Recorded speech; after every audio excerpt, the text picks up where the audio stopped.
hukum kesehatan ya. Silakan untuk tim hukum kesehatan mempersiapkan presentasinya.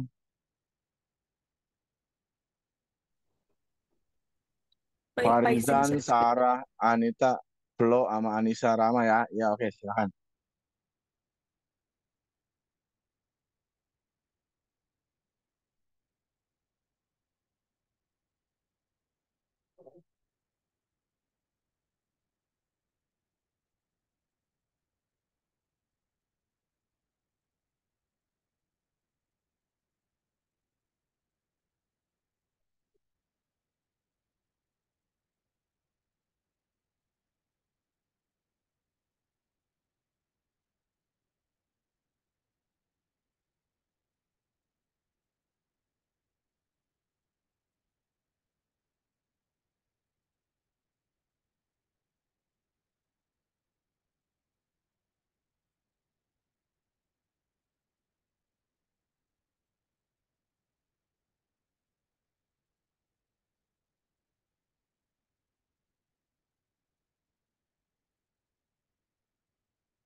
Ini kenapa ini kok lama ya? Bentar Pak, ganti device dulu. Tadi bocor Pak. Oke.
Saya silakan dimulai.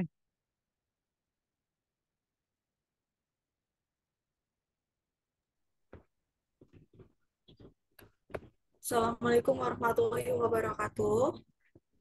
Kami dari kelompok 4 akan mempresentasikan tentang hukum kesehatan yang beranggotakan Anissa Rahma, saya sendiri Anita Hayatun Nufus, Azahira Salsabila, Farizan Adriawan, Kasara Permata, dan Farita Ningsi.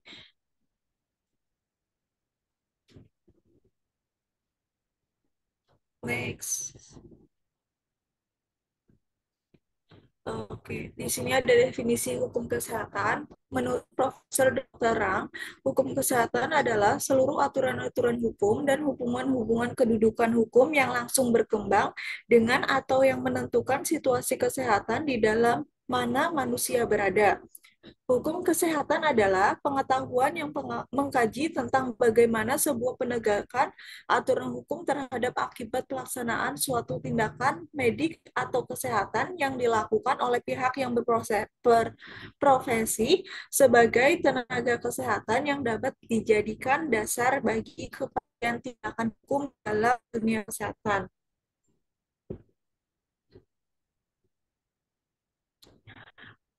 Beberapa dasar hukum pelaksanaan hukum kesehatan di Indonesia.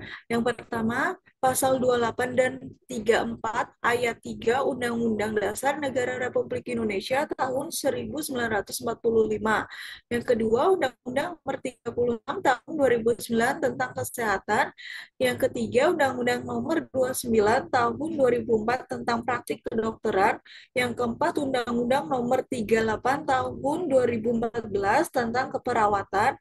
Yang kelima, Undang-Undang Nomor 36 tahun 2014 tentang tenaga kesehatan. Yang ketujuh, Undang-Undang Nomor 44 tahun 2009 tentang rumah sakit. Yang ke-8, Undang-Undang Nomor 23 tahun 1997 tentang perlindungan dan pengelolaan lingkungan hidup. Yang selanjutnya Undang-Undang Nomor 6 Tahun 2023 tentang Cipta Kerja, selanjutnya Undang-Undang Nomor 13 Tahun 2003 tentang Ketenaga Kerjaan.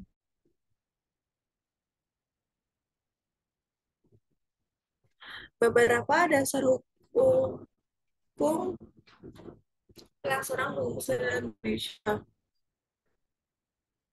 Selanjutnya Peraturan Menteri Kesehatan RI Nomor 71 Tahun 2013 tentang pelayanan kesehatan pada jaminan kesehatan nasional. Selanjutnya, Peraturan Menteri Kesehatan Nomor 5 Tahun 2014 tentang klinik, Peraturan Menteri Kesehatan Nomor 9 Tahun 2014 tentang panduan praktik klinik bagi dokter di fasilitas pelayanan kesehatan primer, Peraturan Menteri Kesehatan Nomor 28 Tahun 2014 tentang pedoman pelaksanaan program jamin kesehatan nasional, Peraturan Menteri Kesehatan Nomor 75 Tahun 2014 tentang pusat kesehatan masyarakat, Peraturan Menteri Kesehatan Nomor 24 Tahun 2020 tentang pelayanan radiologi klinik.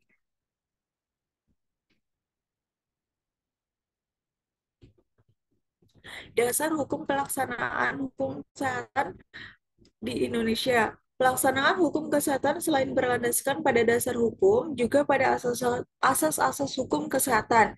Mengenai asas-asas tersebut, dituangkan dalam Pasal 2 Undang-Undang Nomor 36 Tahun 2009 tentang Kesehatan, yakni asas kemanusiaan berdasarkan ketuhanan yang Maha Esa, asas manfaat bagi seluruh manusia dan kehidupan, asas usaha bersama dan kekeluargaan, asas adil dan merata, asas peri kehidupan dalam keseimbangan, asas percaya pada kemampuan dan kekuatan sendiri.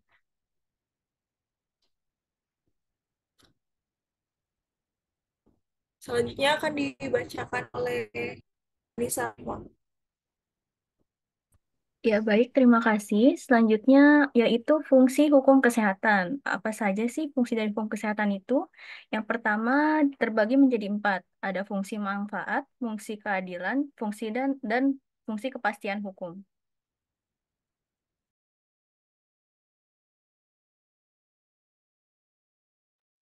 Yang pertama, kita masuk ke hukum kesehatan, kode etik kefarmasian. Fungsinya sebagai perlindungan dan pengembangan bagi profesi kefarmasian. Kode etik profesi farmasi dibagi menjadi 3 bagian utama, yaitu yang pertama, kewajiban kita terhadap masyarakat dalam melakukan pekerjaan kefarmasian. Yang kedua, kewajiban terhadap rekan sejawat. Yang ketiga, kewajiban terhadap rekan kesehatan lainnya.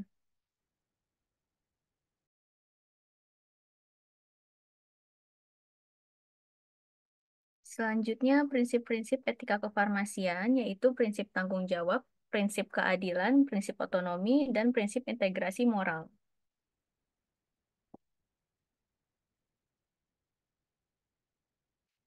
Tujuan kode etik profesi kefarmasian sendiri untuk menjunjung tinggi martabat profesi, juga untuk menjaga dan memelihara kesejahteraan para anggota, untuk meningkatkan pengabdian para anggota profesi, untuk meningkatkan mutu profesi, untuk meningkatkan mutu organisasi profesi, untuk meningkatkan layanan di atas keuntungan pribadi, mempunyai organisasi profesional yang kuat dan terjalin erat, dan menentukan baku standarnya sendiri.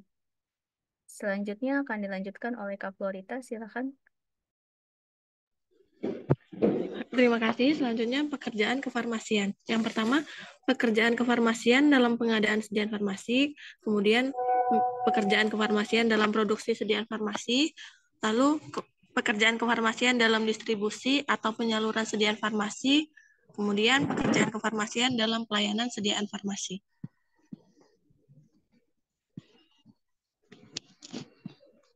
Selanjutnya, kedudukan tenaga kefarmasian dalam perundang-undangan. Tenaga kefarmasian merupakan bagian dari kelompok tenaga kesehatan yang memiliki kedudukan yang kuat dan jelas dalam peraturan perundang-undangan. Kedudukan tenaga kefarmasian kuat karena berdasarkan Undang-Undang Tenaga Kesehatan diakui sebagai tenaga kesehatan yang memiliki kompetensi dan kewenangan dalam melakukan pelayanan kefarmasian. Sedangkan jelas karena kurang lingkup pelayanan kefarmasian telah diatur dalam Undang-Undang Kesehatan.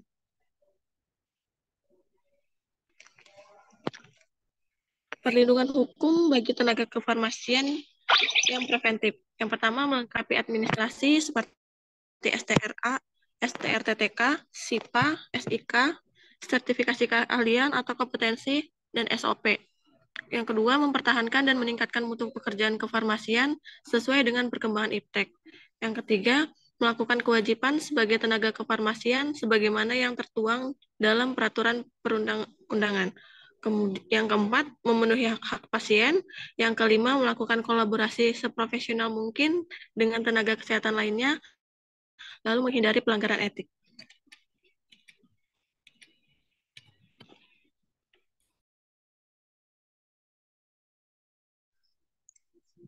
Perlindungan hukum bagi tenaga kefarmasian atau represif. Melakukan mediasi dengan pasien, dalam hal ini bisa diwakili oleh mediator yang ditunjuk oleh rumah sakit, klinik, dan puskesmas. Dalam hal permasalahan hukum yang dilakukan di toko obat atau apotek, dapat diwakili oleh advokat atau mediator. Memberikan ganti rugi atau jaminan kepada pasien apabila pasien merasa dirugikan setelah diberikan pelayanan.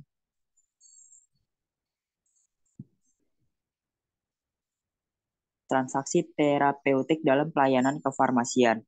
Transaksi terapeutik dalam pelayanan kefarmasian adalah suatu ikatan yang memiliki hubungan hukum berisi hak dan kewajiban antara tenaga kefarmasian dan pasien dalam pelayanan kesehatan, dan atau meringankan penderitaan dan mendampingi pasien. Seorang petugas farmasi tidak boleh menjanjikan kesembuhan kepada pasiennya karena hal tersebut sangat bertentangan dengan etika profesi, dan petugas farmasi hanya boleh memberikan suatu usaha dalam mencegah, meringankan, dan mengobati penyakit yang diderita pasien tanpa adanya kata janji akan menyembuhkan.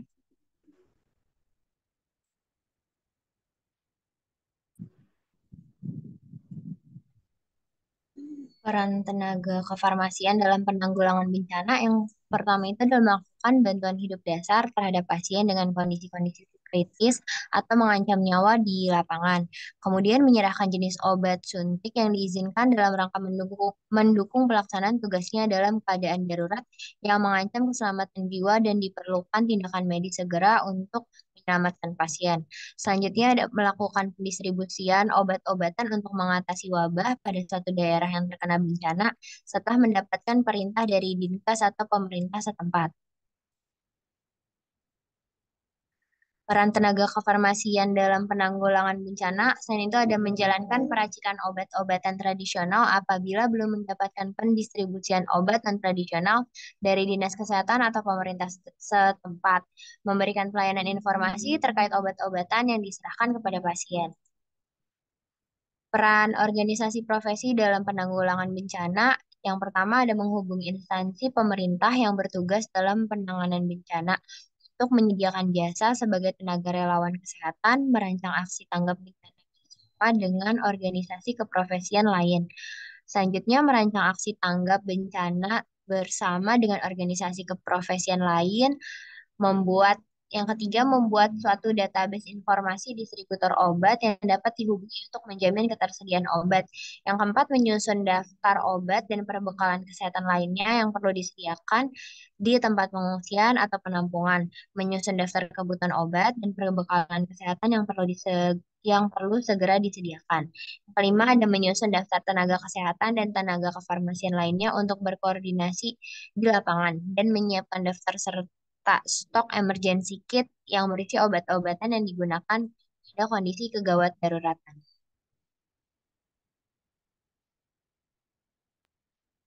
Selanjutnya, peran tenaga kefarmasian dalam kasus epidemiologi.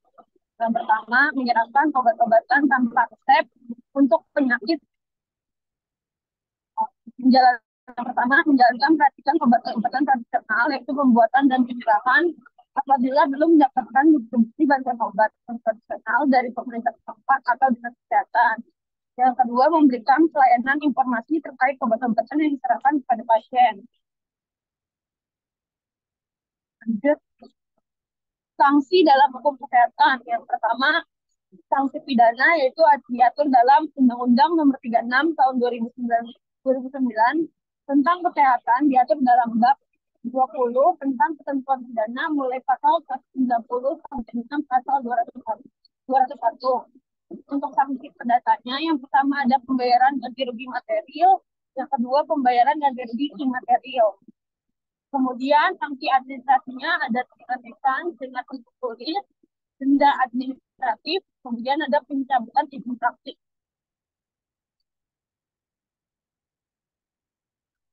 Kesimpulannya, kedudukan tenaga kefarmasian dalam peraturan perundang-undangan tenaga kefarmasian merupakan kelompok tenaga kesehatan yang memiliki kedudukan yang kuat dan jelas dalam peraturan perundang-undangan.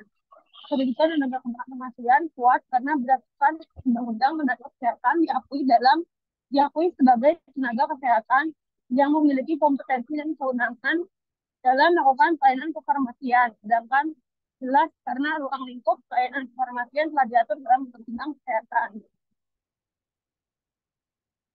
Terima kasih. Untuk daftar pustakanya ada Undang-Undang Negara Republik Indonesia tahun 1945, ada UU RI nomor 17 tahun 2023 tentang kesehatan, kemudian ada beberapa jurnal juga.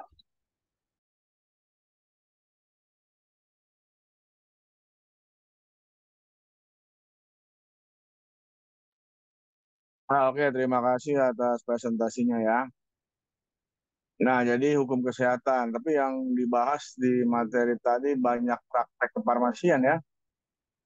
Oke, saya ada PPT-nya ini ya, yang kemarin saya udah kasih ya, tapi ternyata saya nemu materi yang lebih bagus lagi ya. Jadi tadi sudah diinformasikan ya bahwa hukum kesehatan adalah sesuatu yang mengatur semua tentang masalah kesehatan di Indonesia tentunya ya. Kemudian di Indonesia ini perkembangannya biasa lah ya dari UI ya. Nah, dulu pertama kali kelompok hukum Perhuki ya gitu ya, mulai istilahnya berhimpun gitu ya, mengadakan pertemuan-pertemuan, kemudian dijadikan Perhuki. Jadi Perhuki ini awalnya hukum kedokteran, kemudian berubah menjadi Perhimpunan Hukum Kesehatan. Nah, pada tahun 87 ya, 1987 pernah mengadakan kongres ya. Nah, ini pelopornya adalah FKUI ya. Jadi FKUI itu satu kesatuan ya dengan RSCM ya. Jadi memang rujukan Jakarta yang terbesar itu ya. Oke ya, dari sini sih sepertinya tadi, tapi tadi diomongkan etika gitu ya. Nah, apakah etika dengan hukum itu sama? Nah, coba pertanyaan awalnya. Apakah etika hukum dengan etika ya ataukah etika tadi ya, etika kedokteran, etika kefarmasian, etika keperawatan, etika kebidanan, apakah sama dengan hukum kesehatan?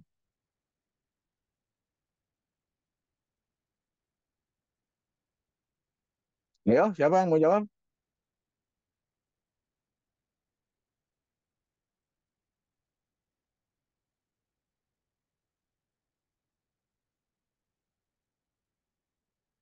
Lo, lo, ini diam aja ini ya.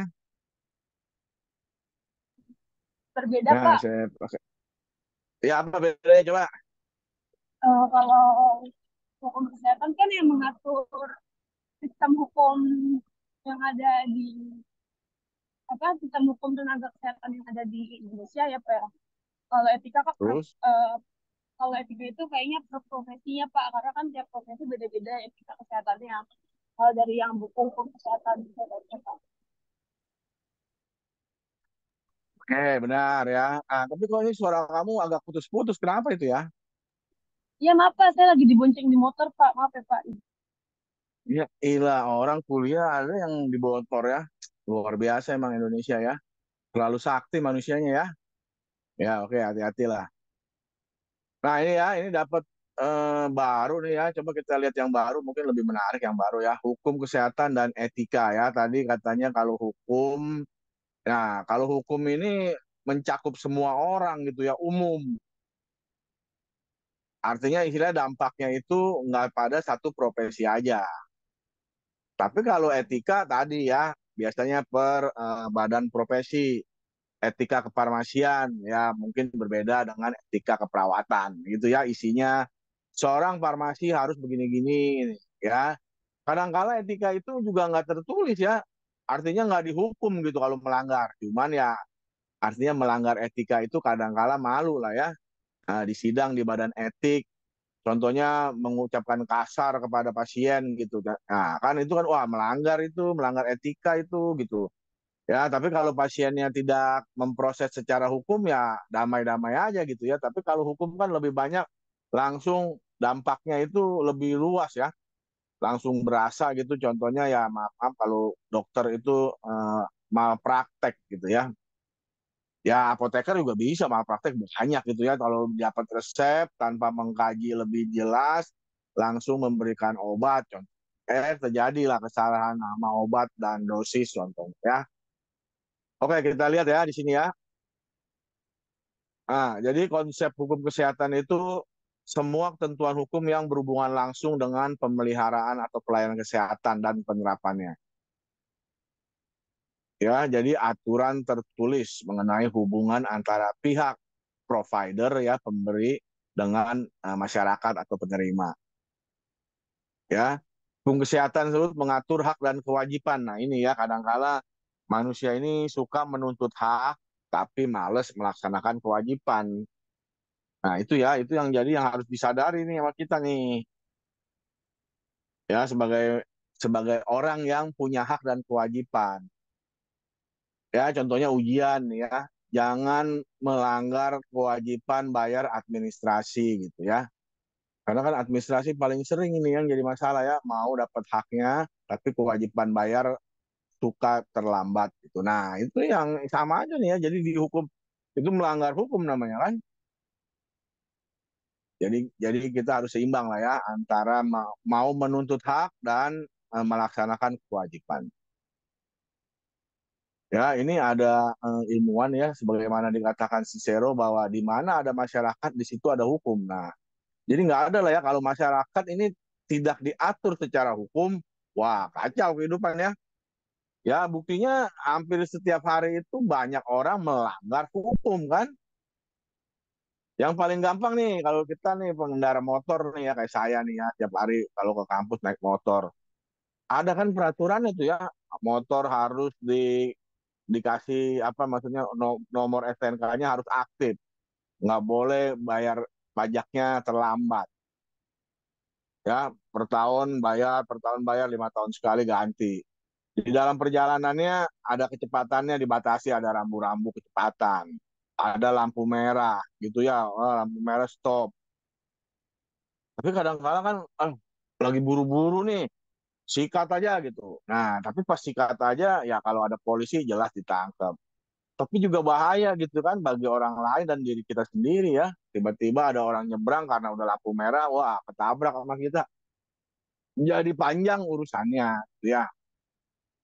Nah, jadi orang kalau istilahnya taat hukum, ya harusnya masyarakatnya jadi juga damai tentram dan tidak menimbulkan kecelakaan kan gitu ya. Tapi yang terjadi kan seringnya orang suka melanggar hukum gitu ya. Nah, itu yang perlu di, diperhatikan lah ya. Jangan terus-terusan terjadi pelanggaran.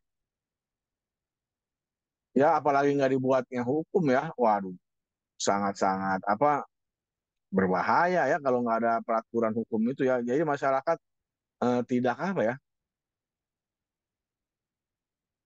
tidak teratur hidupnya. Jadi mau-maunya dia lah, mau-mau kita sendiri ya. Saya mau ngebut lah, bodo amat yang lain mah. Lampu merah, saya lagi kepepet nih, mau mesti cepet nih, saya harus kebut nih pokoknya gitu. Itu yang akan nanti menimbulkan masalah. Begitu ya. Kemudian ini dari BPHN Depkes, hukum kesehatan adalah ketentuan hukum yang mengatur tentang hak dan kewajiban baik tenaga kesehatan. Nah, tapi di sini ya istilah tenaga kesehatan ini dokter itu bukan tenaga kesehatan. Ya, memang di setiap negara terus terang peran dokter itu memang sangat vital ya. Jadi dia mau sendiri gitu ya. Jadi dia tenaga kedokteran gitu ya. Tenaga medik. Nah, kalau kita nih ya, kita perawat, bidan, farmasi, dan lain-lain ya. Masih banyak ya, ada berapa ya kalau kalian baca itu. Dan kalian kan udah belajar ya di undang-undang ya. Ada kan mata kuliahnya ya, undang-undang kesehatan ya. Itu juga memang benar-benar penting gitu ya. Ada banyak tenaga kesehatan ya. Jadi ada yang rekam medik, ada gizi, ada apalagi lah ya, banyak gitu ya. Kemudian dari tenaga kesehatan itu melaksanakan upaya kesehatan maupun dari individu atau masyarakat yang menerima. Ya tadi ya, jadi pemberian dari provider, penyedia jasa kepada penerima jasa gitu ya.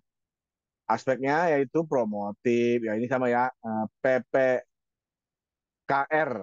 promotif, preventif, kuratif, rehabilitatif ya. Jadi mempromosikan kesehatan, mencegah tadi ya kecelakaan dan lain sebagainya. Kuratif menyembuhkan dan rehabilitatif adalah perbaikan ya. Jadi orang yang telah terkena penyakit atau contohnya patah tulang apa itu mau dikembalikan ke, semaksimal mungkin ke arah kesehatan awalnya lagi. Ya, jadi direhabilitatif ya. Di sini diperhatikan pula aspek, nah jadi ada organisasinya ya dan sarana-sarananya. Pedoman-pedoman medis internasional tadi ya, jadi hukum kesehatan itu ada juga yang bersifat internasional. Ya, jadi yang pasti kita tidak boleh melanggar hukum ya, baik mau hukum lokal, hukum apapun gitu ya.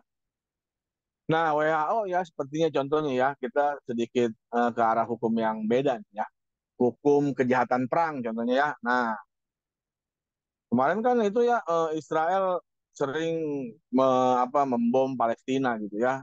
Nah, ada tuh ya ada dua ya badan hukum nasional internasional itu yang bisa menyatakan seseorang itu penjahat perang gitu kan. Nah, jadi dua organisasi ini menyatakan PM-nya Israel itu sebagai penjahat perang gitu ya.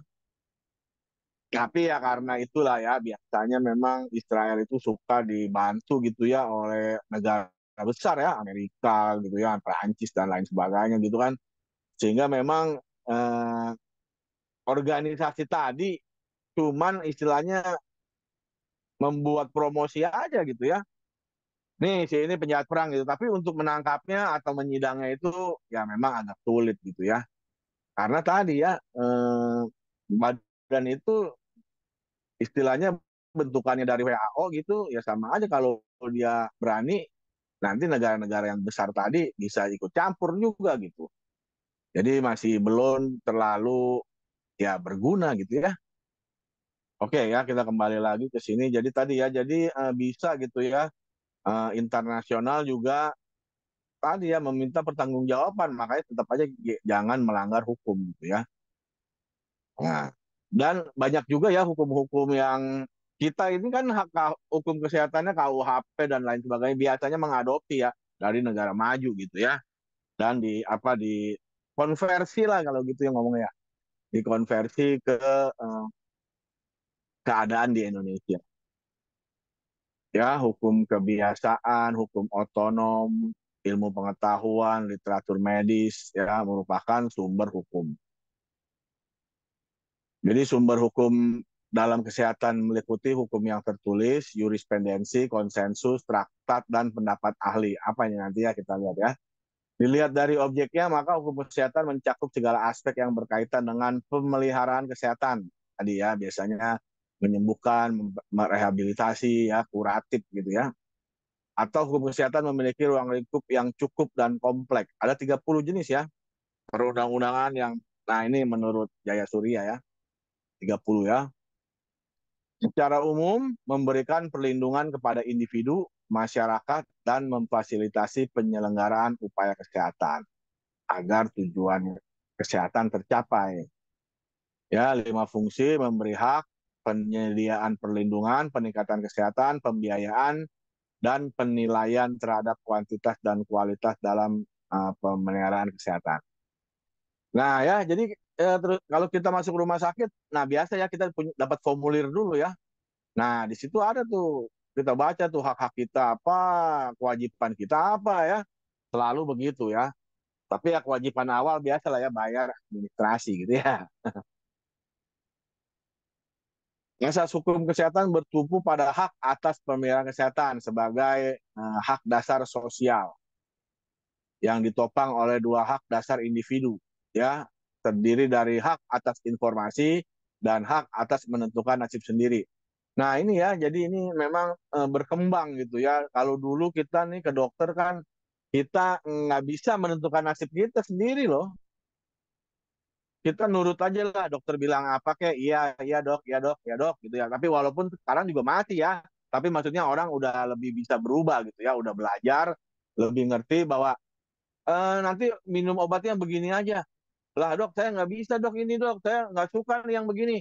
Ya kalau dulu kan, udah minum aja. Tapi kalau sekarang, dok saya minta diganti lah dok obatnya dok. Jangan bentuknya yang puyer, pahit. Contohnya gitu, saya nggak suka. Saya maunya yang sirup. Nah, boleh gitu sekarang. Ya, cuman dulu dari zaman istilahnya ilmu kedokteran ya.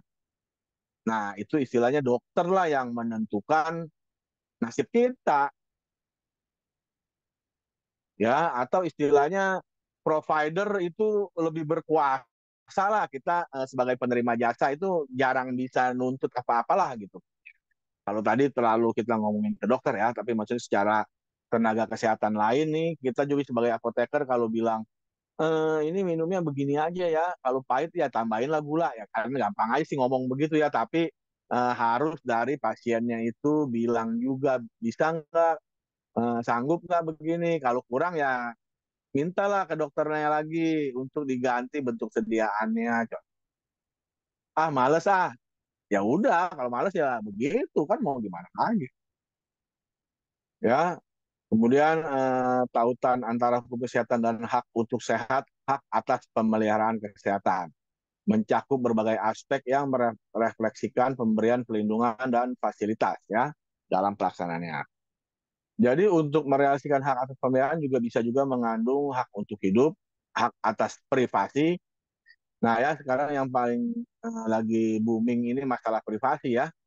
Jadi data kita ini sekarang ini gampang bocor gitu ya. Dan kadang-kala kita memang nggak tahu nih urusannya nih mau kemana ini ngelapornya gitu ya atau apa ya. Kita contohnya bikin bank online gitu, waduh nanti data kita banyak dipakai lagi untuk bank lain nawarin apalah gitu kan. Nah itu harusnya memang benar-benar privasi lah, artinya tidak boleh gitu ya. Dia harus selalu bertanya dulu ke kitanya, apakah mau gitu. Contohnya apa membuka rekening lain atau apalah menawarkan dulu, jangan tiba-tiba udah kenal aja sepertinya ke kita gitu ya. Bapak ini tolong Pak, ini Pak ada nih penawaran ini Pak. Kita ngerti kagak gitu ya, tiba-tiba udah banyak ditawarin gitu kan, bikin bikin kesel gitu ya. Nah, kemudian hak untuk memperoleh informasi ya tadi ya. Nah, jadi apa-apa itu harus diinformasikan. Ya, walaupun tadi lah ya prinsipnya tetap sebagai pasien, sebagai tadi ya penerima jasa itu selalu istilah proaktif itu jangan lupa gitu ya. Kalau kita nggak proaktif, ya lebih banyak ruginya lah kita. Nah, di mana-mana juga begitu.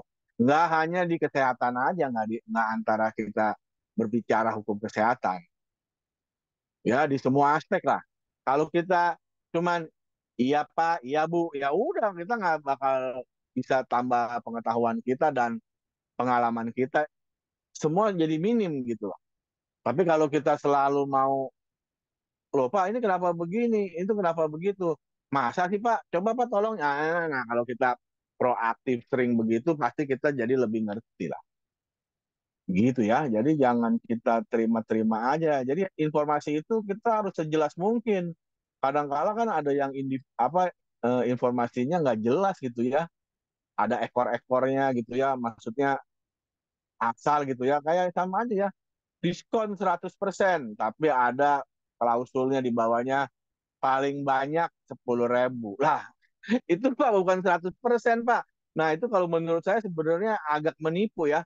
Tapi ternyata kan sampai sekarang yang begituan itu diperbolehkan gitu kan aneh ya. Diskon 50%, maksimal goceng. Ya ilah, bikin aduh repot apa jadi ya kayaknya diskon 50% kok ada maksimalnya lagi. Ya ilah, jadi nggak jelas harusnya itu udah dilarang dari dulu ya, tapi nggak tahu lah kehebatannya orang marketing gitu ya sampai orang jadinya semua setuju gitu ya. Oh boleh gitu ya, bikin aja nih ujian boleh dapat A, tapi gitu ya asal benar semua ya. Ya nggak usah diomongin juga tahu gitu ya. Kalau benar semua maaf Pak, iya, tapi kan biar namanya marketing nih ada apa ya namanya ya, biar orang tertarik gitu ya. Wih ada yang nggak ngerti nih tiba-tiba, wih diskon gede, diskon gede. Nah tapinya kan ternyata bohong gitu. Nah ya itu harus kalau menurut saya harusnya perlindungan konsumen itu ya. Nggak boleh itu iklan-iklan begitu menyesatkan ya. Cashback 100%, maksimal 500. Kayaknya ya bikin itu ya sewot ya. Oke, nah ya kemudian dalam asas ilmu hukum dalam ilmu kesehatan science etsa consistent ya yang ya ilmunya dan ya hati nuraninya. Jadi orang itu harus bekerja itu tadi ya nggak boleh bertentangan gitu ya. Maksud dari penyanyi adalah bahwa kepandaian seorang ahli kesehatan tidak boleh bertentangan dengan hati nurani. Ya, walaupun di sini masih banyak cerita tentang dokter ya. Nah, nanti makanya kita lihat nih ya. Di Indonesia, tenaga kesehatan yang belum punya undang-undang praktek itu apoteker loh, farmasis. Ya nggak ngerti ya kenapa kita selalu di anak bawang ya, anak tiri ya. Jadi kalau perawat kebidanan kedokteran sudah ada undang-undang yang melahirkan praktek kedokteran, praktek kebidanan, praktek keperawatan, tapi belum ada praktek kefarmasian. Ya tadi kalau dibahas di presentasi tadi sih katanya sih udah bagus nih, udah kuat ya, tapi dilihat lagi ya. Makanya nanti saya ada tugas ya, tugas baca ini untuk mahasiswa apa benar gitu ya kita sebagai tenaga kesehatan ini, sebagai tenaga kefarmasian ini udah ada khusus khusus gitu ya, bukannya yang masih campur tadi dengan tenaga kesehatan ya. Malah dokter ya nggak mau dia dibilang tenaga kesehatan ya, dia maunya tenaga kedokteran. Ya udahlah kalau dokter memang ya kita akui lah ya, benar-benar gitu ya bahwa mereka itu memang tenaga khusus ya, spesial lah. Karena kan semua bilang orang sakit ke dokter gitu kan, nggak ada orang sakit ke perawat, nggak ada orang sakit ke bidan, nggak ada orang sakit ke apa ke farmasi kan gitu kan, semua orang sakit suruh ke dokter. Bacalah aturan pakai, jika sakit berlanjut hubungi dokter kan gitu ya, jangan hubungi bidan. Orang yang mau melahirkan aja nggak selalu diomongin bidan kan, kalau memang bidan aja terbatas, kalau sesar juga nggak ada bidan, harus ke dokter. Ya, jadi pendapat saya sih ya, dokter memang tenaga yang spesial lah di dunia ini ya, bukannya di Indonesia aja ya. Karena tadi ya hidup mati kita biasanya juga kadang-kala dokter itu ya yang istilahnya ya itu ya, di dunia ini ya ikut campurnya dokter itu ya pada manusia ya. Kemudian agrotis salus lex suprema ya, keselamatan pasien adalah hukum yang tertinggi. Nah, ini menurut asas hukum ya, tapi ternyata dalam praktikumnya, praktikumnya, dalam prakteknya apa benar selalu keselamatan pasien? Bukannya materi ya gitu ya, tapi sekarang kan jelas-jelas nih ya, kita nggak bakal tutup mata, tutup telinga gitu bahwa kalau tidak ada materi, ya jangan ngomongin keselamatan lah. Nggak bakal diselamatin. Ya, jadi antara keselamatan pasien dengan cadangan dana itu harus seimbang gitu ya. Kemudian de minimis non curat lex. Ya ini bahasa-bahasa hukum ya, yang bahasanya kayak Latin gitu ya. Hukum tidak mencampuri hal-hal yang sepele. Ya, berkaitan dengan kelalaian yang dilakukan oleh setan, maka kelalaian tersebut tidak berdampak merugikan bagi pasien, maka hukum tidak akan menuntut. Ya, jadi pada prakteknya ya tadi lah ya. Contohnya kita ngasih obat nih, orang yang tadinya normal tiba-tiba jadi mules gitu perutnya. Wah, saya mau nuntut nih. Tadi perut saya normal nih, sekarang jadi mules. Ya, yang begitu-gitu mah nggak bakal diterima lah ya oleh polisi juga ya. Ya, mulesnya ya kan mules gitu ya. Tapi kalau apa mencret lain lagi lah ya urusan nggak bisa masalah gitu ya. Tapi kalau cuma satu dua orang dan memang itu punya dampak efek yang bisa timbul ya secara itulah dikaji lah ya. Ya makanya hukum itu kan kadang-kala bertarung antara jaksa dengan pengacara ya. Kemudian res ipsa liquitur ya, faktanya telah berbicara, digunakan dalam kasus malpraktek di mana kelalaian yang terjadi tidak perlu pembuktian lebih lanjut karena faktanya terlihat jelas. Ya, nah ini yang faktanya begini kan penentunya tetap aja hakim harusnya ya, artinya dilaporkan dan disetujui bahwa memang terjadi malpraktek gitu ya. Jadi kita manusia atau pasien itu nggak bisa main hakim sendiri ya, tetap harus ke pengadilan ya. Nah tadi ya perundang-undangan ya, ya jadi ada urutan ya, yang mana yang paling tinggi ini kita harus ngerti nih ya, yang paling tinggi adalah Undang-Undang Dasar gitu ya, negara tahun 1945. Kemudian ada turunannya ya. Nah, di Undang-Undang Kesehatan aja ini Undang-Undang Praktek Kedokteran, Kesehatan, Rumah Sakit, Tenaga Kesehatan, Keperawatan, Kebidanan, dan lain sebagainya ya. Kemudian ada ke bawahnya PP ya, Peraturan Pemerintah, Kepres, Keputusan Presiden, Kepmen, Keputusan Menteri gitu ya, Keputusan Dirjen, Keputusan Direktur. Tapi kalau kita sih nggak punya pangkatnya, itu kita ya paling menerima semua ini gitu ya. Kecuali tadi ya presiden bisa memutuskan keputusan presiden. Sama ya kekuatannya itu ya asal di atasnya. Jadi keputusan ini tidak boleh bertentangan ya satu sama lain ya. Kita lihat dulu nih. Itunya nah ini ya. Jadi ini piramida tata urutan perundangan ya. Jadi yang paling bawah ini nih. Ya, jadi daerah boleh memutuskan sesuatu ya tanpa bertentangan dengan asas hukum yang di atas, Nah, dan berguna memang untuk kepentingan orang banyak gitu ya. Ya, tapi tadi ya sifatnya ada yang sifat umum, tidak boleh apa memihak, tidak boleh apa gitu ya. Kemudian presiden ya, presiden kalau ada peraturan yang lebih tinggi lagi yang bisa jadi yang peraturan lebih tinggi ini bisa mengalahkan gitu ya, atau mengurangi kemampuan hukum yang di bawahnya ya. Nah gitu, dan pembuat produk hukum ini tidak boleh bertentangan gitu ya, jangan beda gitu ya, peraturan presiden tidak boleh mengimpor ini, daerah boleh mengimpor, nah itu nggak bisa berlawanan ya, dilihat dulu, jadi nggak peraturan yang di bawah kalah nih sama yang di atas ya, oh nggak bisa, peraturan yang nggak bisa gitu, orang di sini bisa tapi di sini bilang nggak bisa, ya kalau itu sih artinya nggak mau ngimpor ya jangan bikin peraturan gitu ya, tapi di daerah lain boleh ngimpor ya, undang-undang, perpu ya, peraturan pemerintah. Jadi kalau keputusan menteri biasanya di selevel di bawah presiden lah ya, karena kan menteri di bawah presiden ya. Oke, tadi juga ada tuh ya perjanjian telepatik gitu ya. Kemudian konsep yang diimplementasikan dari provinsi ke kabupaten ya. Nah, ada peraturan daerah, keputusan gubernur, wali kota, dan keputusan kepala dinas. Ya, kalau kita berbicara masalah kesehatan ya, jadi mentok di kepala dinas kesehatan ya, keputusan yang segera bisa dibuat paling paling cepat lah ya.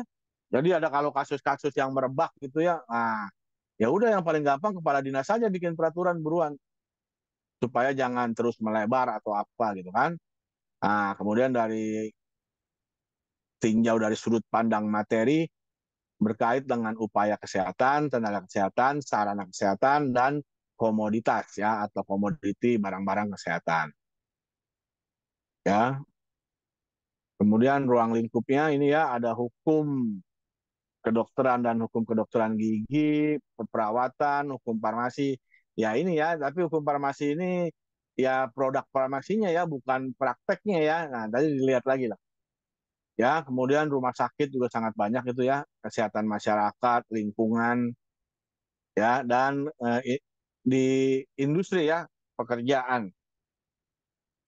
Pekerjaan ini banyak K3 ya, kan udah kalian ada kuliahnya juga tuh kalau nggak salah ya. Keselamatan, kesehatan ya, lingkungan kerja ya. Kemudian hukum kesehatan adalah ketentuan hukum yang berlangsung ya, berhubungan dengan pemeliharaan kesehatan, mulai dari farmasi, AIDS, wabah penyakit. Ada unsur yang penting nah tadi ya, etika dan hukum kesehatan, serta adanya penerapan kaidah hukum pidana, perdata, administrasi, ya, berbagai badan yang melaksanakan pengawasan, mengontrol, dan memberi sanksi. Ingat ya, kalau melanggar hukum pasti kita kena sanksi. Nah, ini dari pengadilannya nih ya, dari data, agama, militer, ya. Nah, kadang-kadang militer ini kesannya lebih eksklusif ya. Kalau ada tentara ngerampok itu, polisi nggak bisa nangkap ya. Jadi dia punya sendiri ya, badan pelaksananya ya, yang namanya PM itu ya, polisi militer. Jadi di militer itu ada polisinya gitu ya, yang tugasnya menangkap polisi-polisi itu yang salah jalan gitu ya, melanggar hukum gitu ya, dan punya pengadilan sendiri gitu ya. Nah, beda dengan pengadilan kita ya, pengadilan umum ya, pengadilan sipil gitu ya. Kita dianggapnya nih masyarakat sipil ya, selain tentara itu berarti kita sipil ya. Sebenarnya polisi juga ya, polisi kan dari dulu apa terjadi perubahan sistem ya. Kalau dulu katanya polisi masuk 5 angkatan itu polisi udara, laut, apalagi tuh darat ya, udara ya, jadi TNI itu ya. Nah sekarang kalau yang militer ini TNI nih ya, di luar kepolisian. Kepolisian itu sebenarnya tenaga sipil gitu ya. Tapi dari pendidikan dan lainnya ya mirip gitu ya dengan militer ya. Dan dulu pernah gitu ya pada zaman-zaman itu kalau kita baca sejarahnya ya, polisi masih masuk bagian militer. Tapi sekarang kayaknya dia udah sendiri gitu ya sebagai tenaga sipil ya. Tapi khusus juga ya, jadi nggak sembarangan orang kan tiba-tiba bekerja gitu jadi polisi kan. Tapi ya ada kerja di kepolisian tapi tetap sipil ya gitu ya. Nah kan gitu. Di TNI juga ada gitu ya. Nggak semua tenaga kerja di militer itu pasti militer. Ya, yang kalau kerjanya cuman administrasi mungkin ya tenaga administrasi sipil dia ya yang bekerja di militer gitu. Tapi kalau tentaranya gitu ya, nah, tentara perang gitu ya atau tentara angkatan nah, itu banyak kan memang dia sebagai seorang militer ya. Kemudian tata usaha negara ya, ini yang administrasi ini yang biasanya bertikai tentang perdagangan apa gitu ya. Kemudian hak asasi, profesi, majelis disiplin ya. Nah, kita juga punya ya apa tuh kalau yang itu ya MKDI, MKDK ya. Jadi majelis kesehatan gitu ya yang bersidang pada saat pelanggaran gitu ya. Tadi ya pelanggaran bisa pelanggaran hukum, bisa pelanggaran etik ya. Nah, ini nih ada ya Majelis Pembinaan Pengawasan Etik. Nah, yang di sini ya. Kalau yang di sini berarti yang hukum, yang di sini yang etik. Kemudian di rumah sakit juga ada Majelis Etika Profesi dan Rumah Sakit gitu ya. Nah, konteksnya ya, kita sebagai subjek hukum, objek hukum, dan peristiwa hukum. Ya, orang atau person. Ya, jadi kalau kalau manusia nih ya, kayak kita juga nanti kalau kalian penelitian ya, sampelnya itu tidak boleh dikatakan objek, ya, tapi subjek. Begitu ya, karena kita menghormati sampel kita tidak boleh menyebut sampel kita itu sebagai objek ya, tapi sebagai subjek gitu ya. Ya sama di sini juga ya, di sini menghormati orang bahwa orang itu subjek ya, bukan yang objek kan kalau barang dianggapnya objek ya, tapi kalau manusia kan bukan barang gitu ya, sehingga disebutlah subjek ya. Orang atau person ini tenaga kesehatan. Nah di sini juga dicampur-campur lagi nih ya, dokter, padahal dokter beda nih. Jadi yang membuat ini harusnya selalu tenaga kesehatan dan tenaga kedokteran gitu ya. Jadi karena mereka nggak mau kadang-kadang dimasukin ke tenaga kesehatan ya dan punya hukum rekam medik, gizi, apa ya, badan hukumnya, dinas kesehatan, rumah sakit, ya di rumah sakit semua ada legalnya ya. Jadi kalau di industri ada legalnya. Jadi yang mengurusi izin dan mengurusi merek apa dan lain sebagainya ya. Kalau di rumah sakit ini ya tadi ya masalah dokter supaya jangan malpraktek gitu ya. Kalau ada kasus ada apa, itu jadi bagian legalnya ya atau bagian hukumnya ya yang menangani, bantu mereka di sana. Organisasi profesi juga ya membantu ya jika ada tenaga kesehatan yang dianggap dianggap ya kan kita belum tahu ya apa benar salah gitu ya melanggar hukum ya asosiasi fasilitas kesehatan institusi dan lain sebagainya. Objek hukumnya perjanjian terapeutik tadi ya jasa medis. Nah ini ya kalau kita bicara jasa medis ini di kesehatan itu yang paling sulit ya. Jadi nggak ada jaminan dokter yang sekali periksanya itu 1 juta pasti lebih baik daripada dokter yang baru lulus yang biaya jasanya 50.000. Tidak ada jaminan gitu ya. Nah, itu. Ya kadang-kadang orang yang ya, kalau yang anak sultan mah punya banyak duit, saya mah mau ke dokter yang rumah sakit elit gitu. Apa pasti dijamin ke rumah sakit elit lebih pasti berhasil sembuh dibanding kita ke puskesmas? Apa jamin kalau di puskesmas pasti nggak beres nih. Murah soalnya. Nggak bisa begitu ya. Jadi jasa medis ini yang paling sulit penilaiannya. Beda dengan jasa lain ya. Jasa hukum, wah pengacara mahal pasti kebanyakan memang jago dia gitu ya. Pengacara kelas bawah mah kebanyakan kalah. Ya itu beda gitu ya. Tapi kalau biaya kedokteran gitu ya, biaya perawatan, nggak ada jaminan yang mahal itu pasti lebih baik. Maaf-maaf aja gitu ya, ke rumah sakit yang level elit aja, pasien sakit yang meninggal itu nggak kehitung banyak gitu ya. Tapi ke puskesmas ya, yang sekarat-sekarat juga hidup lagi ada gitu kan. Jadi nggak jaminan ya. Harga itu menentukan kualitas. Nah, hanya di kesehatan gitu yang sulit terukur gitu ya. Tapi kalau di lain-lain mah kita beli barang yang mahal pasti bagus, Pak. Iya. Beli yang murah pasti jelek. Iya, benar. Tapi khusus jasa medis ini yang paling sulit nih. Ya, dokternya biarpun harganya mahal, profesor gitu, ya nggak selalu jaminan dia pasti lebih baik hasil nanti medika ya. Nah, yang murah juga gitu ya, maksudnya tidak jamin pasti nggak bener. Kalau udah tahu begitu mah nggak ada dokter yang murah, takut di semua. Ah, nggak mau ah, saya ke puskesmas ah, nggak bakal sembuh, murah soalnya gitu. Ya nggak begitu. Ya, dalam memberikan kemampuan medikalnya kan dokter itu tidak mandang harga ya. Ah, itu dia makanya tadi ya. Ini kan ada hukumnya tadi ya. Mana tadi tuh? Nah, ini ya. Keselamatan pasien adalah hukum yang tertinggi. Kalau dokter nggak begini dan ilmunya ya hati nuraninya, nah ini yang kacau ini ya. Itu dia. Kalau cuma mikirin, ah ini kayaknya pasien miskin nih. Wah, udah kacau gitu ya. Wah, ini pasien kaya nih. Wah, harus saya sembuhin nih.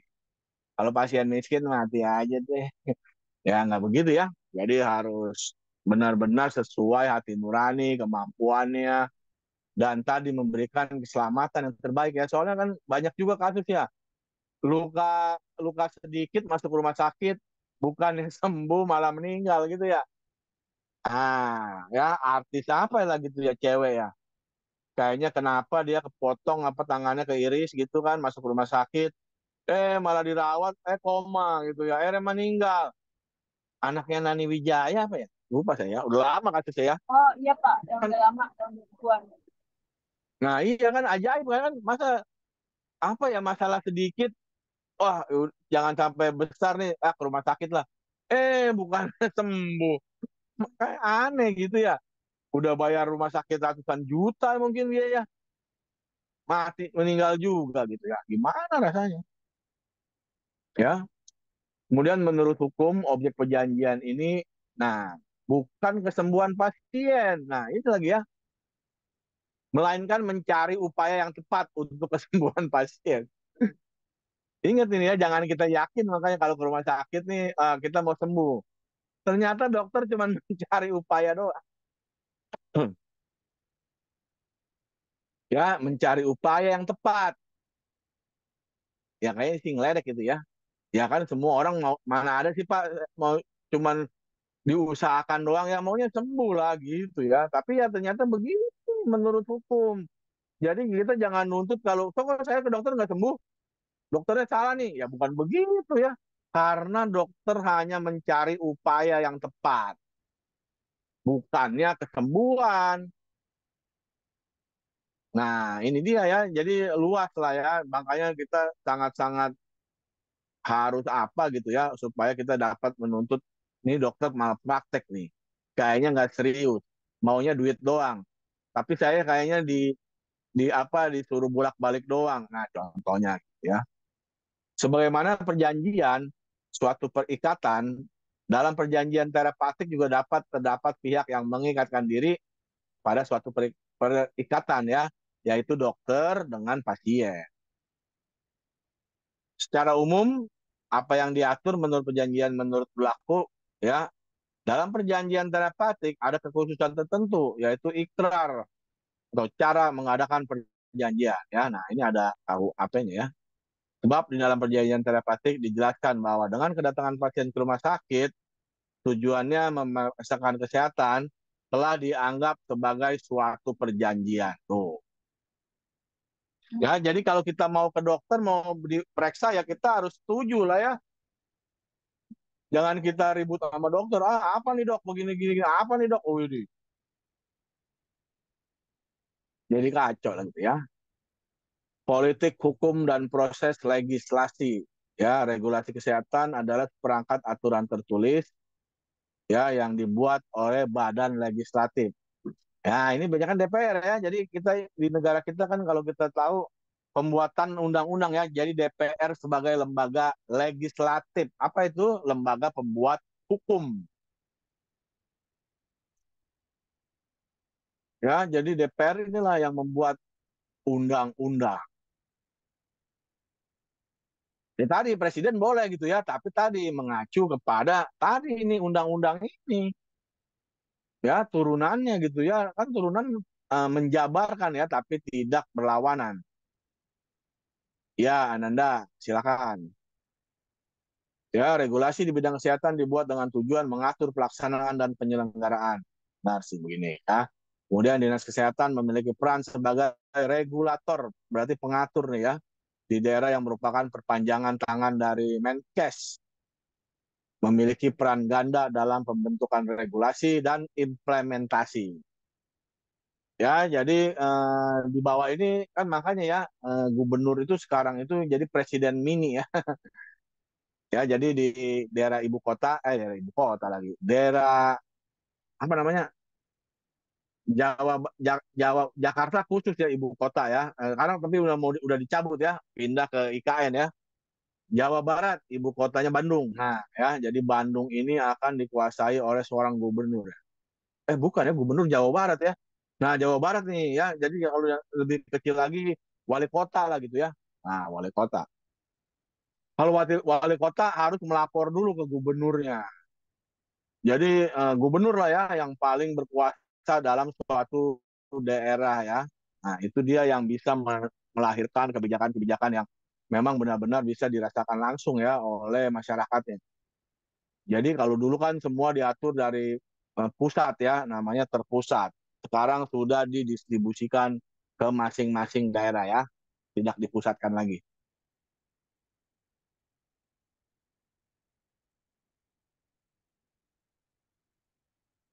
Ya, kemudian pembentukan regulasi kesehatan baik di pusat maupun daerah harus mengacu pada peraturan lah ya. Nah, ini ya menerapkan asas-asas dalam pembentukan perundang-undangan. Ya, jadi asasnya lex superiori derogat legi inferiori. Nah, peraturan yang lebih tinggi mengesampingkan peraturan yang rendah. Ini, tadi ya. Jadi kita lihat ya kalau peraturannya berlawanan, bentrok atau tadi yang mana yang lebih sakti, kita lihat yang paling tinggi ya. Nah, yang semakin tinggi itulah yang dianggap lebih benar ya, lebih apa? Lebih kuasa ya, lex superiori ya, derogat legi inferior, inferior lebih rendah ya. Kemudian yang khusus, nah, lex specialis derogat legi generali. Peraturan yang bersifat khusus mengesampingkan peraturan yang bersifat umum. Nah, tadi kalau tenaga kesehatan ini tenaga kesehatan yang mana? Kalau dia punya tenaga kebidanan, keperawatan, itu yang lebih khusus. Jadi kalau kita mau menangkap hukum seorang perawat ya kita cari hukumnya yang khusus. Peraturan tadi praktek keperawatan, jangan pakai peraturan tenaga kesehatan ya karena itu kan umum. Ya, kemudian kapan dibuatnya ya? Peraturan baru akan mengalahkan peraturan lama ya. Tapi makanya kalau kamu kita baca di Permenkes juga ya, pada saat keluar peraturan baru ditulis ya, sejak dikeluarkan peraturan ini, peraturan yang lama sudah tidak bisa dipakai lagi. Makanya kalau kalian bikin skripsi nanti jurnal apa literaturnya jangan pakai literatur yang sudah dibuat peraturan baru gitu. Karena udah nggak berlaku gitu ya kalau pada saat kita bikin apa ngambil pustaka pakai yang lama padahal udah keluar yang baru gitu ya. Kecuali yang baru itu memang ditulis di situ ya bahwa peraturan itu tetap tidak berubah gitu ya kan ada gitu ya. Nah, jadi ada beberapa pasalnya memang yang tidak berubah. Nah, tapi kan udah sama juga ya lebih baik yang baru ya. Jadi memang ada sejarahnya mungkin ya, tapi tetap kita harus pakai yang baru. Ya, jadi tiga ini ya peraturan yang lebih atas mengalahkan yang bawah. Peraturan yang khusus mengalahkan yang umum. Peraturan yang baru mengalahkan yang lama ya. Jadi pada tahun 2011 ini telah disahkan pembentukan peraturan perundang-undangan mempunyai dampak terhadap Undang-Undang Nomor 10 ya. Jadi ini undang-undang ada hukumnya juga ya. Dipertegas dengan peraturan pasal 102. Nah, selalu ada begini ya, pada saat undang-undang ini mulai berlaku, undang-undang ini harus ada nah, dicabut dan dinyatakan tidak berlaku, gitu ya.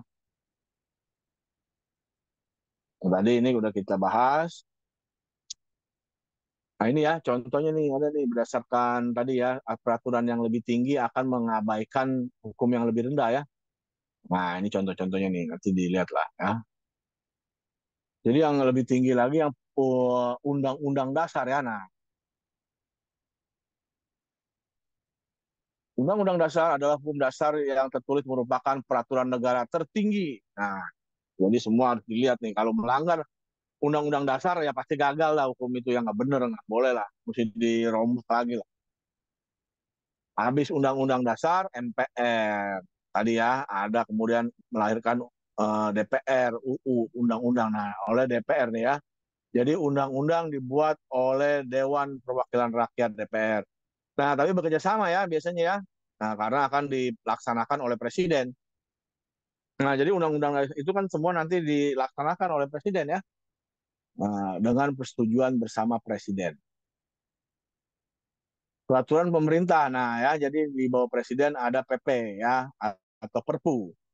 Peraturan pemerintah pengganti undang-undang atau peraturan perundang-undangan Perpu ya.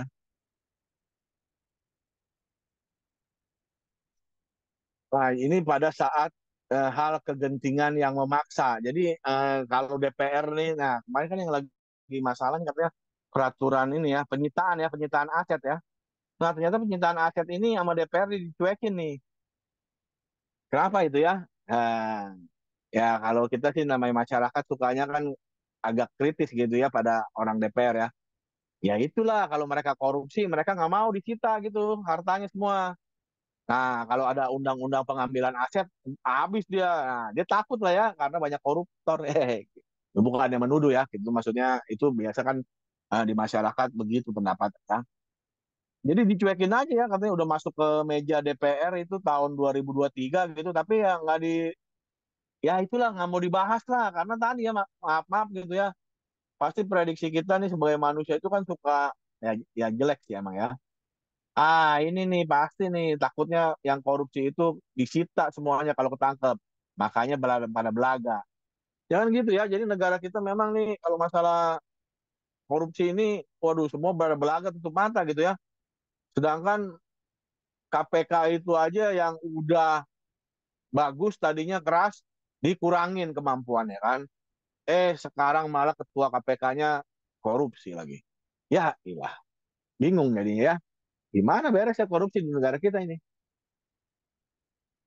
Ya, gitu ya. Jadi ke bawahnya sampai gitu ya, sampai tadi ya Perpu ya ini ya. Nah, ini dijelasinnya di sini ya. Nah, ini juga ya. Jadi peraturan daerah yang dikeluarkan oleh desa tidak boleh bertentangan dengan peraturan presiden. Itu ya, yang di atasnya ini nggak boleh nih sampai dilewatin gitu ya.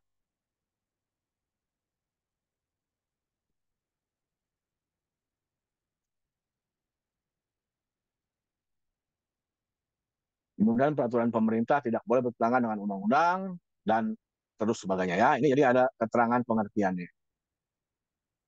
Ya, jadi di materi PowerPoint ini cukup bagus itu ya, sangat sangat jelas gitu ya. Nah, jadi ya nanti bisa jadi bahan buat UAS ya. Tapi ingat ya, saya selalu menyarankan jangan kuliah, jangan belajar itu dari PowerPoint ya. Belajar itu semuanya gitu ya. PowerPoint itu ya poin-poinnya. Ya kan nggak semuanya ada poin-poin yang ada gitu ya. Bisa di luar poin-poin juga gitu kan. Ya, pada prakteknya masih banyak peraturan perundang-undangan yang digunakan kementerian yang multitafsir. Nah, ini nih kadang-kala nih orang hukum ini suka begini nih ya, demennya ya, multitafsir. Nah, itu yang jadi pusing sebenarnya ya. Ya, harusnya kan bersifat mengatur, regeling, misalnya ya. Bahasa Belanda ini mah nih. Penetapan, basicing, dan kebijakan balik. Belet. Nah, belet ya. Kewenangan pemerintah, ini pemerintah alhamdulillah ya.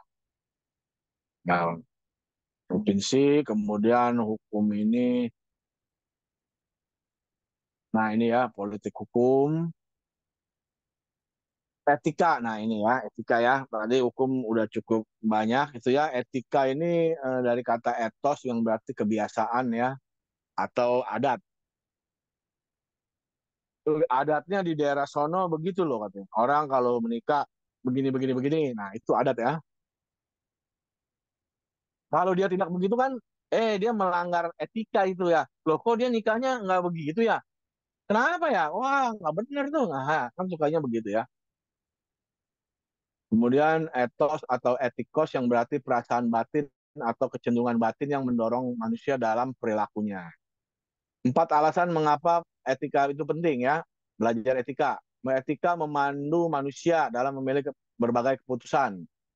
Etika merupakan pola perilaku yang didasarkan pada kesepakatan nilai ya untuk mencapai keharmonisan.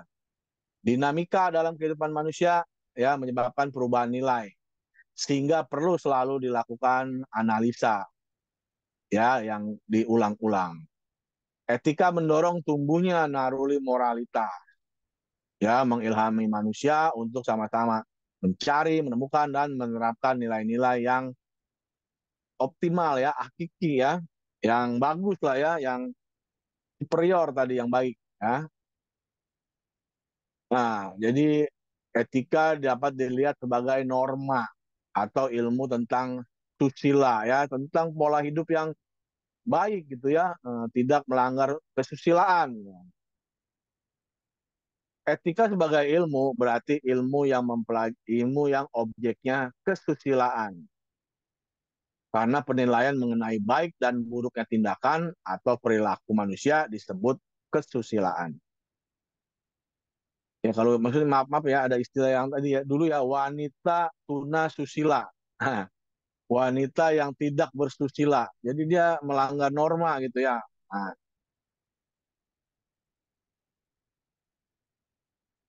etik sebagai norma, etik menilai manusia dengan norma baik atas kodrat manusia. Etik dan hukum bersumber pada nilai kodrat. Etik medik bernilai pada kewajiban moral yang bersumber pada nilai kemanusiaan.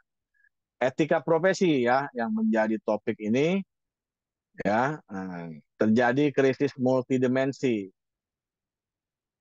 ya karena perilaku etis selalu diabaikan. Etis menjadi kebutuhan penting bagi semua profesi yang ada agar tidak melakukan tindakan yang menyimpang dari hukum. Ya, melanggar etik memang juga tidak selalu melanggar hukum gitu ya.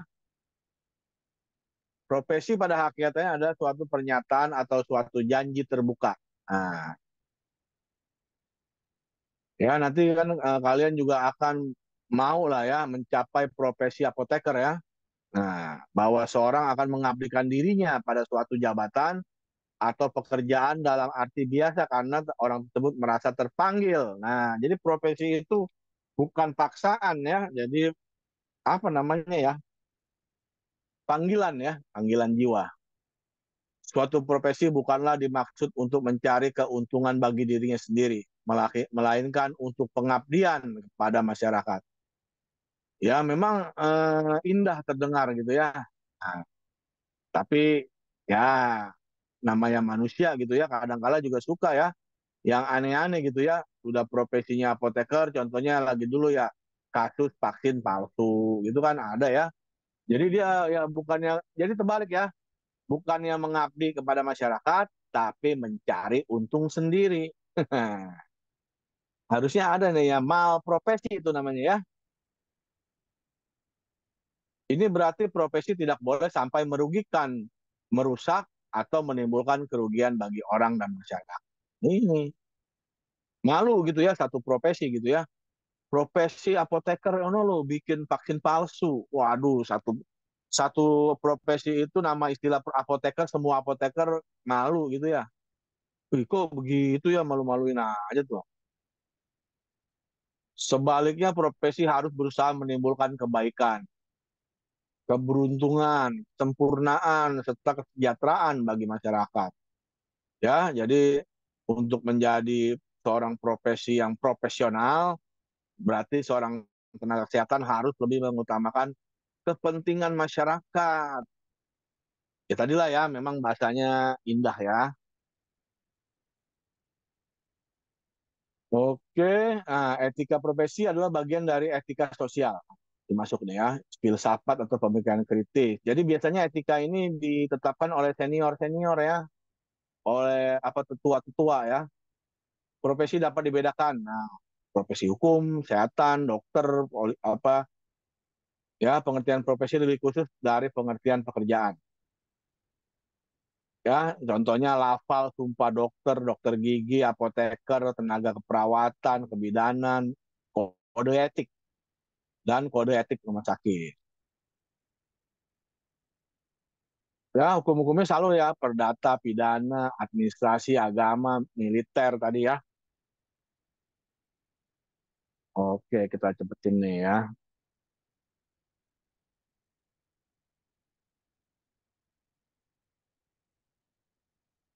Nah, ini yang dulu ya. Dulu kan seorang dokter itu kan biasa mengucapkan sumpah Hipokrates ya. Nah, di sana itu kan memang artinya masih bersifat dokter lah penentunya.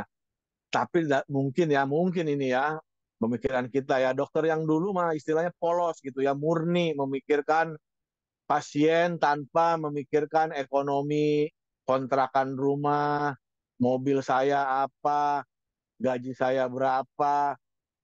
Nah, gitu kan. Tapi kalau sekarang kan seorang dokter bekerja ini memegang apa nih ya pembawaan dirinya ini. Saya datang naik apa ini? Apa mau selamanya begini? Saya keluarga saya masih begini nih. Nanti anak saya mau sekolah nih.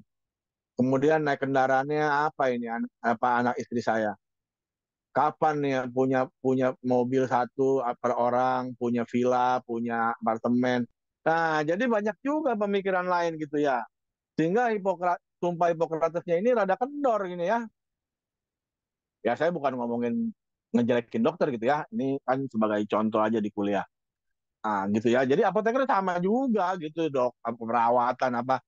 Nah, hal-hal itu memang harusnya jangan sampai terlalu menjadi sesuatu yang bisa mengganggu profesi gitu. Ya kan? Ya, ya masalah mikirin naik kendaraan apa. Oh, teman-teman saya udah pada BMW nih. Kalau saya masih apa biasa nih gitu. Ya, jangan jadi harus ngikut-ngikut semua orang loh. Ya, nah berarti kan tidak puas ya. Padahal di agama juga diajarin harus selalu bersyukur gitu ya. Bersyukurlah dengan keadaan yang sekarang gitu, yang lebih baik gitu ya kan. Jangan terlalu nuntut, aduh saya masih kurang gini, kurang itu gitu ya. Nggak bisa habis gitu ya hidup ini ya. Nggak ada habis-habis. Kalau kita punya yang ini, mau yang lebih bagus. Iyalah ya. Apalagi kalau kita ngeliat nama istilahnya kan rumput tetangga lebih hijau. Jangan kan jauh-jauh ya. Ngelihat ke sebelah aja. Wih, sebelah itu rumahnya bagus tuh. Wih, mobilnya keren tuh. Kalau gitu, aduh, repot lah ya. Jadi semua orang memang harus banyak bersyukur ya gitu tadi ya. Apalagi dokter nih. Nah ini ya, kalau dokter ini manusia yang tidak bersyukur, tenaga kesehatan lah ya, kita ngomong secara umum. Wah, itu sangat sangat berbahaya emang. Ya, karena jadi dia materialistis ya, bukannya pasien gitu yang dipikirin ya, tapi materi, materi, materi ya. Nah, gitu ya. Kemudian tadi ada menghormati otonomi pasien ya. Jadi pasien itu, jadi harusnya zaman sekarang udah beda ya. Dokter itu harus diskusi gitu, jangan menentukan sendiri. Ibu mau minum obatnya yang model apa, Bu? Mau pakai kapsul, tablet, apa sirup, Bu? Nah, itu kan lebih enak daripada ya udah Bu ya, nanti minum nih obatnya 3 kali 1. Aduh dok, saya nggak biasa pakai tablet dok. Udahlah obat aja ribut amat. Waduh galak dokter ya. Contohnya gitu ya. Itu yang sekarang beda nih ya. Sekarang itu pasien bisa gitu ngomong. Dok saya nggak mau yang begitu dok. Saya mau yang sirup aja. Oh, malah dia, oh iya sama aja, apa-apa kan gitu. Harusnya dokter membantu juga gitu ya. Ya malah kalau dia, kapan ibu mau dioperasi? Nantilah, kapan? Ya sabar lah, saya mesti mikir-mikir dulu begini-gini. Padahal mungkin, aduh saya lagi bokeh. Beda ya. Nah, kira-kira gitu ya.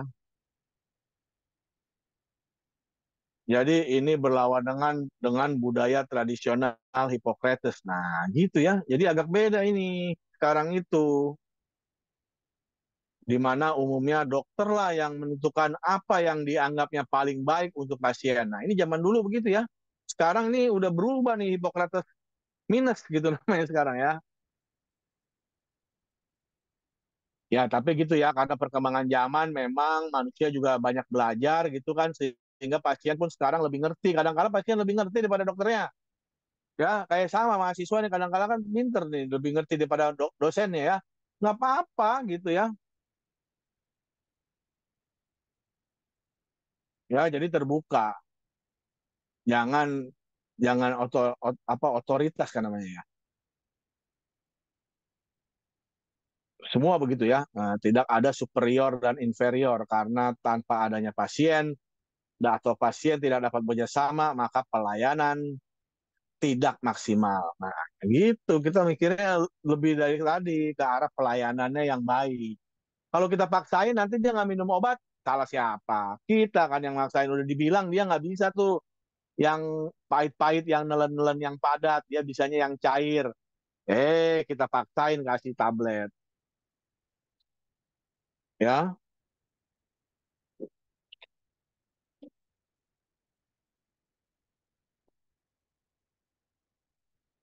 keadilan. Nah ini ya, keadilan memang sesuatu yang gampang diucapin, tapi sangat sulit dilaksanakannya. Orang selalu menuntut keadilan gitu. Tapi tapi kita nggak pernah ngerti gitu yang namanya adil itu yang mana sih? Ya, sangat-sangat sulit lah menentukan keadilan gitu ya. Tapi ya kadang-kala pokoknya kita harus bisa sedikitnya ya apa ya, memuaskan lah ya, nggak diprotes terus lah gitu ya. Karena keadilan itu sulit ya. Kamu nggak adil. Orang tua yang paling susah ya, punya anak 5 gitu ya. Bapak nggak adil pak. Saya dapat segini pak, kok dia segini pak. Wah, nggak habis-habis itu ya orang tua ya. Dalam hati orang tua, bukan begitu nah, kan begitu ya. Bukan begitu, bukan bapak nggak adil. Tapi kebutuhannya beda-beda. Nggak bisa pak, kata guru harus adil pak. Kalau anak ada 5, satu orang 10.000, 10.000 pak semuanya. Lah emang kebutuhannya sama setiap anak. Ya kan beda-beda. Kalau itu kembaran mungkin ya.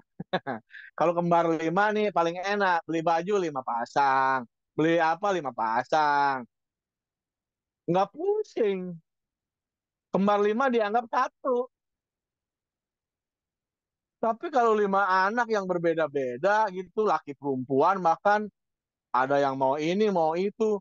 Masa dibeliin kaos, satu semua kaos sama. Pak, saya nggak hobi kaos, Pak. Mau baju. Udah pakai aja.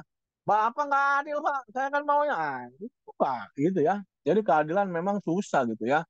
Jadi harus selalu dikompromikan itu keadilan.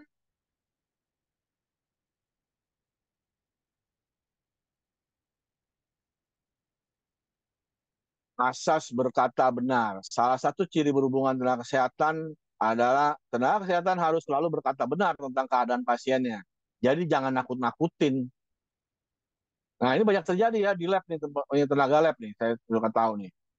Ya, kadang-kala dia datang nih ya ke sekolah gitu ya, ngadain promosi, tes gratis, tes kolesterol, contohnya lah, apa kalau anak-anak belum kolesterol lah. Tes mata lah ya, tes mata agak normal dibilang, wah ini udah agak burem-burem ya. Wah harus pakai kacamata nih. Nah itu tuh yang namanya nggak bener tuh ya. Nah itu contoh aja ya, saya bukannya menjelekan bagian ini, bagian ono, bagian apa. Bukan ya. Tujuan di sini kan kita belajar nih, cuman mengambil contoh gitu ya. Jadi jangan sampai gitu ya, karena punya keinginan tadi kan, wah datang nih, mau jualan kacamata, susah ya. Gampang nih, kita masuk aja nih ke suatu tempat yang kumpulan rame-rame. Nah, nanti tinggal bilang aja, ini udah burem-burem nih, pakai kacamata nih. Padahal kan dia sebenarnya belum perlu gitu ya. Nah, itu yang harusnya asas berkata benar ini ya. Truth telling atau veracity ya. Jadi jangan sampai adanya dalil merahasiakan pasien karena untuk menjaga perasaan atau takut. sesuatu yang tidak diinginkan tentang keadaan pasien. Ya, ini tentang kepercayaan jadinya ya. Nah, jangan sampai bohong.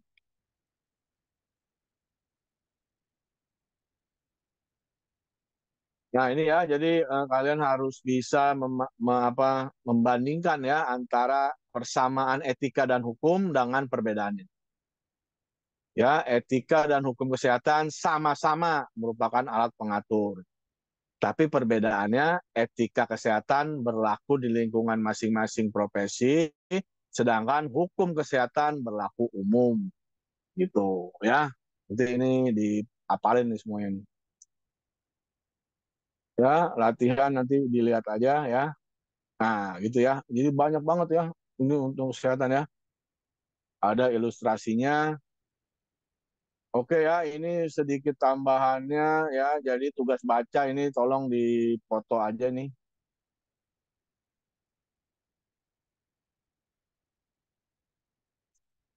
Nanti dibuat buat tugas minggu depan ya. Ini dibahas, diketik maksimal 1 lembar. Mahasiswa sendiri-sendiri ya. Setiap ini jadi ada 2 ya. Satu tentang kepastian hukum tenaga kefarmasian dalam menyelenggarakan pelayanan kefarmasian. Pengarangnya Muhammad Iksan dan Sabda Wahab. Bukan pengarangnya, penulis ya. Kebijakan hukum pelayanan kefarmasian di Indonesia, suatu tinjauan penguatan dan pelindungan hukum apoteker dan pasien pada layanan kefarmasian. Wahyudin dan Lale Sefaun Nufus. Ya, dibaca, tugas baca dan ditulis ya apa maksudnya di situ ya. Maksimal 1 lembar saja, A4 ya. Nanti dikirim ke Google Drive.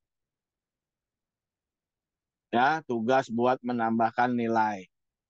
Nilainya belum keluar ya. Main udah diumumin ya, nanti mudah-mudahan minggu ini keluar. Oke ya, waduh, panjang juga nih hari ini.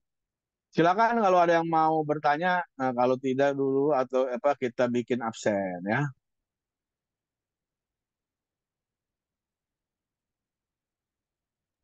Bapak tugasnya Ada ya? diketik apa gimana Iya Pak? diketik aja lah. Ya Kirimnya kemana Pak? diketik. Iya, nggak di print, di itu aja dikirim nanti ke Google Drive. Kan ada tuh di tugas di itu ya di Google Drive. Kalau nggak dibikin folder baru lah sama Pak Ujia ya. Nanti Pak Ujia tolong dibuat siapin foldernya ya. Baik, Pak. Ya, thank you. Siapa ini yang nggak masuk? Nah, ini udah semua UTS nih. Ada yang nggak ikut UTS? Jangan ya. Jangan sampai ada yang nggak ikut UTS. Nah, kok ini ada 28, tapi di sini ada 28, ada 2 orang yang nggak masuk. Oke lah, kita absen nih. Permata, Hadir, Pak. Fauzia, Sylvia, Hadir, Pak. Mala, Hadir, Pak. Anissa, Hadir, Bapak. Gita, Hadir, Pak. Yusnia, Hadir, Pak. dulu, dulu ada? Nggak ada ya? Oke, nggak ada. Septi, Hadir, Pak. Kalau lu di chatbox, Pak. Buket, boh. Kalau lu hadir, Pak. Kemana orangnya ya? Aneh mahasiswa nih, dipanggilin ngilang ya. Ada. Nggak tahu dia kuliah apa nebeng nama doang. Jadi ini apa nih, melanggar kewajiban ya. Pasti nanti dia nuntut hak nih. Kok saya nggak lulus, Pak? Nah, itu ya. Gampang nuntut hak nih ya, tapi kewajibannya tidak dilaksanakan dengan baik. Itu ya. Septi udah tadi, ayo dia. Hadir, Pak. Roida, Hadir, Pak. Fahmi, Hadir, Pak. Flo ada, Fitrianingsi, Hadir, Pak. Junedi, Hadir, Pak. Farijan, Hadir, Pak. Nazara, Hadir, Pak. Arta,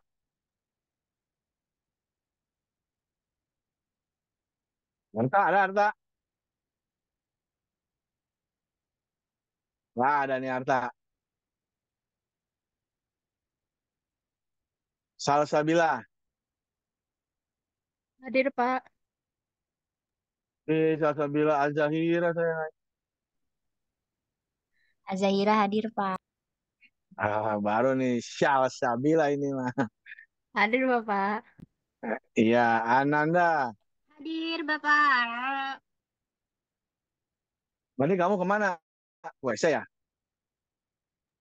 Iya, Pak. Tiba-tiba ada panggilan alam. Tidak bisa ditahan. Waduh, buset lah ya. Iya. Nia, Hadir, Pak. Septia. Hadir, Bapak. Septia, Fatimah. Hadir, Pak. Saya jadi ingat ya, dulu saya punya teman kuliah juga satu angkatan ya. Namanya Siti Fatimah ya. Tapi kemana itu orang sekarang ya? Abdul Hafiz. Hadir, Pak. Hadir. Hadir ya. Itu si Arta itu ya baru nongol ya. Mana tadi kau? Ke toilet tadi, Pak. Mana? Ke toilet. Nah, habis sih kamu ke toilet nggak ngelapor. Tuh kalau Ananda kan ngelapor dia tadi. Iya, Kak. Saya Sally? lupa. Ya, hadir, Pak. Iya.